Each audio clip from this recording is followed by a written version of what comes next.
Just say your name. Just say, hey, I'm Just Thomas. say, hey, I'm Thomas. Ready? Big breath in, big breath out. Hello, I'm Thomas. And I'm Sean. And I'm Sean. We're not related. And today we're going to talk about antique and rare firearms.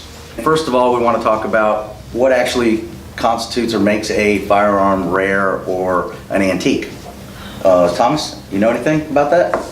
I'd say it's definitely something that, well, I don't know, I consider something. No, we're not going to go off the standard of antique of like an antique firearm before 1898 or whatever. You could. That's a generalization. I mean, typically an antique is 20 years or more old, like when you're dealing with cars and stuff. But, yeah. I'd say 50 years old. Okay, all right. We'd go or like further. Yeah, 50 or further years old. After that, you might get into the rare. Would you think? You know, Absolutely. Not as many made. Not as many made. Yeah, that's what I would think. Not as many still intact. Right. One of the things I brought is this 1916 Spanish Mauser that was converted to .308 when the Spanish adopted the set meat rifle. So there's an FR8 and there's an FR7. The FR8 is a purpose-built from the ground .308 bolt-action rifle to kind of supplement the set meat battle rifle. The set meat here, Sean will give you, it's pretty close to this PTR that we have at the store. That's a GI model, but the sights are a wee bit different on the set meat, but it's still a delayed blowback .308 caliber semi-automatic rifle. And the set meat was a Spanish-made gun. Yeah, basically made by German engineers. Right. Well, it's real set meat, select fire. This one's semi-auto. But this was just kind of a training rifle or for kind of militia units.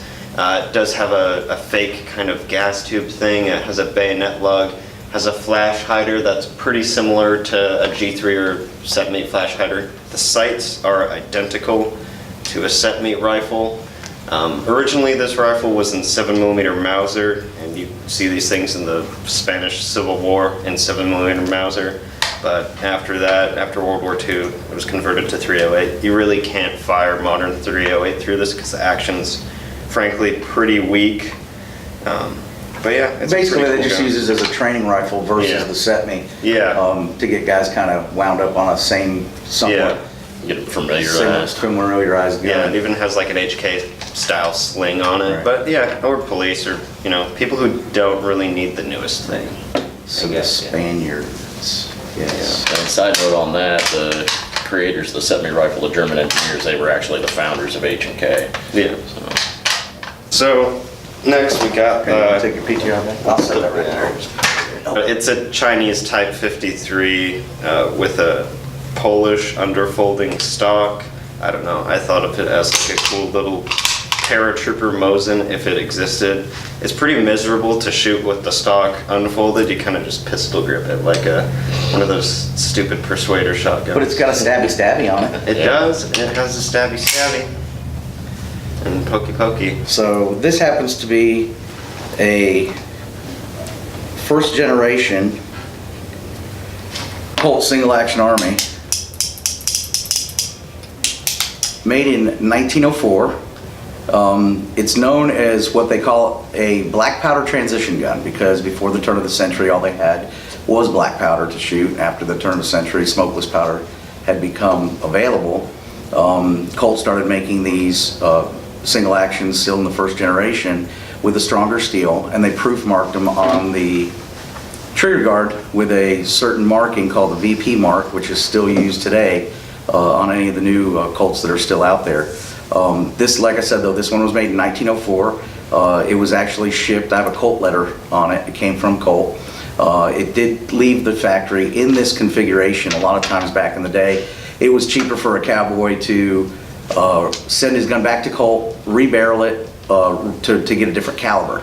This one currently is in a 3840, and it did leave the factory in this configuration, so says the letter that I have for it from Colt. It shipped to a hardware store in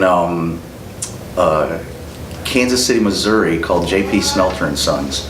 Obviously they're not in business anymore, but it's a pretty cool gun. I mean, for 114 years old, it's still in great condition when it comes to its working action. We've actually shot it here on the range. I brought it out one day and had some ammo, and we actually shot it, and ironically, it drives tacks. I mean, Yes. it is super, super accurate for what it is. These are two of our range rentals.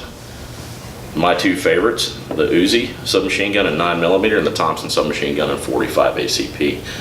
Both of these guns are fun to shoot, real super controllable. Open bolts. Yep, I love shooting them. Can I see the Thompson? The, I think 1928 A1 configuration? That's a 28 actually, with the receiver cut like that. It's kind of a mix between. Oh, yeah, it has a fin It does barrel. have the fin barrel and the cuts Yeah, it does. compensator, which would be a 28. The only thing really missing from this gun to make it a true kind of 28 would be a front forward grip. This has the. Which we might get. Yeah, Maybe. because on a M1, it'll have a side charging handle instead of on the top as well. And the stock doesn't removes easily like that if I push a button on the 28. only. So a couple different variations, you know, like when the gangsters, you know, wanted to roll up in their Model Ts or whatever, you know, without a stock on it, you know, they could spray into the Italian restaurant. The original Draco? Yeah. I think probably the easiest way to get an antique or rare firearm is check with your relatives. You've got family that probably fought in World War II that probably has stuff squirreled away in an attic That they don't even somewhere. remember they have. Yeah, exactly. I mean, all the pistols that I mentioned were all stuff that got handed down and the people didn't want them, so they came in here and dumped them. Yeah. Yeah, a buddy of mine, you know, you both know the VIS 35, like Yeah. what Seth bought. Yeah. A buddy of mine had one of those. His grandfather, it was a bring back. He had it in his basement back in California, just wrapped in a towel. It was a VIS 35. Yeah. And they always knew it was kind of there, but they like didn't know what it was. Right. So I wish I'd have gotten that one that we sold on Yeah. Gunbroker, because that thing was cherry. Yeah. That's I mean, that's another place you can go, Gunbroker. Yeah, there's a lot of online places. Well, thank you for watching this video today. If there's any antique or rare firearms that you guys own, please comment on this. Let us know, you know, what was your dream gun and what you have. From time to time, we do get rare and antique firearms in the store. Check out our used selection, and by all means, come into our range and shoot some of these rare and antique machine guns.